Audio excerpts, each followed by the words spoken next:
नमस्कार. चंद्र राशीप्रमाणे वृषभ राशीच्या व्यक्तींना मे 2025 या महिन्यासाठी मी आता मार्गदर्शन करणार आहे. वृषभ राशीच्या व्यक्तींना हा महिना जो आहे तो असा महिना दिसतोय की कधी न इच्छा केलेली किंवा कधी न व्यक्त केलेल्या अशा गोष्टी पटकन होऊन जातील. म्हणजे ज्या गोष्टीच्या प्रतीक्षेत आपण काही महिने आहात ती गोष्ट अशी सहज होऊन जाईल की जेणेकरून तुम्हाला सुद्धा आश्चर्य वाटेल. पण ती तुमच्यासाठी एक चांगली घटना आहे, त्यामुळे त्याच्यापासून काही वाईट होणार नाही आहे. त्यामुळे त्याबद्दल काळजी अशी तुम्हाला काही करायची नाही आहे. पण तरीसुद्धा ती गोष्ट पटकन अशी कशी झाली याचा आपण विचार करत बसाल आणि याचं उत्तर आपल्याला सापडणार नाही.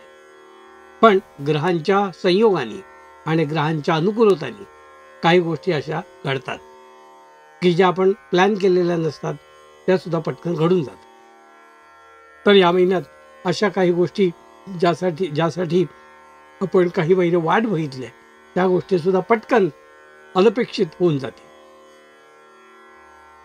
उत्तरार्ध साधारणपणे या महिन्यात आपल्याला अतिशय अनुकूल आहे असं म्हणता येईल.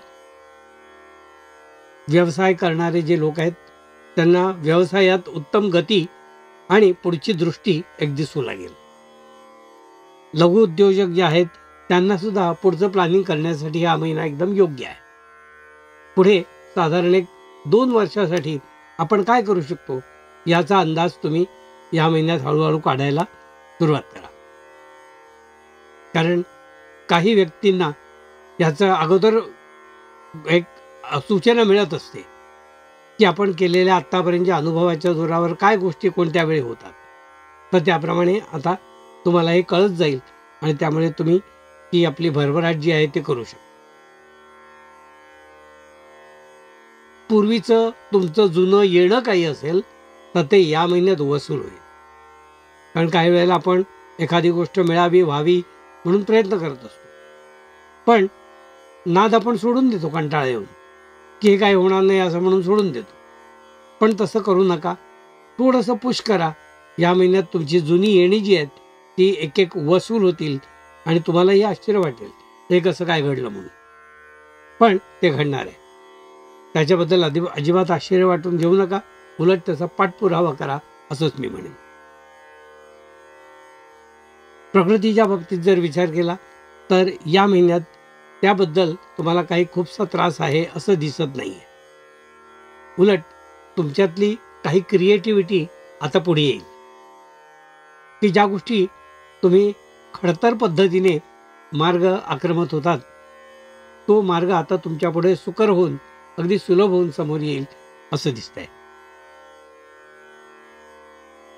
मी सांगितलंय की जे उद्योजक आहेत त्या उद्योजकांना व्यावसायिकांना हा महिना जसं चांगला आहे तसेच जे लोक कन्सल्टंट म्हणून काम करतात किंवा ॲडवायझर म्हणून काम करतात त्यांच्यासाठी हा महिना विशेष लाभदायक आहे.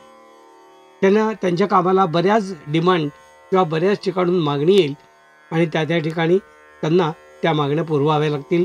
थोडी धावपळ होईल, पण काळजी करू नका. प्रवासात दगदग दिसते, त्या दगदगीला स्वतःच्या आरोग्याला सांभाळा. कारण दगदगीमुळे होणारी जी आरोग्याच्या तक्रारी आहेत त्यासाठी आपणच सोल्युशन करायचं असतं. ती आरोग्याची तक्रार नसते, कामाच्या व्याप्तीने ती तक्रार असते. तर त्याबद्दल आपण काळजी घ्या. प्रवास करावा लागेल, त्यातून थोडी दगदग होईल, तर आपण स्वतःला सांभाळा. वेळी अवेळी तेलकट तिखट उशिरा रात्री जेवण या गोष्टी टाळा, म्हणजे तुम्हाला प्रकृतीला काही त्रास होणार नाही. कौटुंबिक बाबतीत म्हणाल तर या महिन्यामध्ये काही गोष्टींना म्हणजे उत्तरार्धामध्ये आपल्याला आर्थिक स्थिरता येईल. ज्या स्थिरतेची तुम्ही वाट बघत होतात ती स्थिरता आता तुम्हाला या महिन्यात दिसून येते. आणि स्थिरता ती मिळाल्यावर एक हुरूप आपला जो आहे तो हुरूप वाढेल आणि हुरूप वाढल्यावर काम करायला आपल्याला प्रेरणा मिळेल. जुने जे काही एफडीज किंवा जे काही असे तुमची गुंतवणूक असेल ती गुंतवणूक तुम्हाला चांगला एक पर्याय आणि परतावा दोन्ही देऊ शकेल. तर योग्य सल्ला घेऊन त्याची त्या प्रकारे गुंतवणूक करा, म्हणजे तुम्हाला त्याचा पुढेही फायदा अनुभवता येईल. वृषभ राशीच्या व्यक्तींना मी असं सांगू इच्छितो की या महिन्यामध्ये आपण खेळाडू असाल किंवा कला क्षेत्रात काही प्रावीण्य मिळवत असाल तर तुम्हाला हा महिना विशेष प्राप्तीचा असं दिसून येते. खेळामधून प्रावीण्य मिळणे, काही पदक किंवा मेडल्स मिळवणे असंही यामध्ये दिसून येते. कलाकार किंवा वादक, गायक असे जे लोक आहेत ते सुद्धा वृषभ राशीच्या व्यक्तींना त्यांना अनेक ठिकाणी शाबासकी मिळेल आणि त्यांचा गौरव त्यांना या महिन्यात प्राप्त होईल. शिक्षण घेणारी मुलं या महिन्यात जी आहेत त्यांनी स्वतःचा आळस सोडून वेळच्या वेळी सगळ्या गोष्टी कराव्यात, नाहीतर त्यांना थोडं नुकसान होण्याची शक्यता दिसून येते. वृषभ राशीच्या व्यक्तींच्या विशेषतः विद्यार्थ्यांनी काळजीपूर्वक राहावं. आपल्या अभ्यासाबद्दल दुर्लक्ष करू नये किंवा आयत्या वेळी अभ्यास करण्याची ज्यांना सवय असते त्यांची खूप मोठी पंचायत होईल असं या ठिकाणी दिसून येते.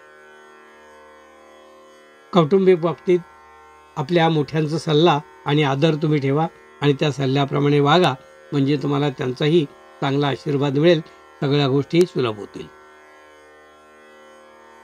आपले आत्तापर्यंतचे मित्रमैत्रिणी वगैरे जे काय आहेत ते आपल्याला थोडंसं अंडर एस्टिमेट करतायत किंवा आपल्याला कमी लेखतायत असं दिसून येईल, पण त्यांना आपल्या कार्याने उत्तर द्या. वादविवाद किंवा भांडण टाळा आणि आपलं कार्य काय ते दाखवून द्या, असाच सल्ला मी या ठिकाणी तुम्हाला देईन. हे होतं वृषभ राशीच्या व्यक्तींना मार्गदर्शन.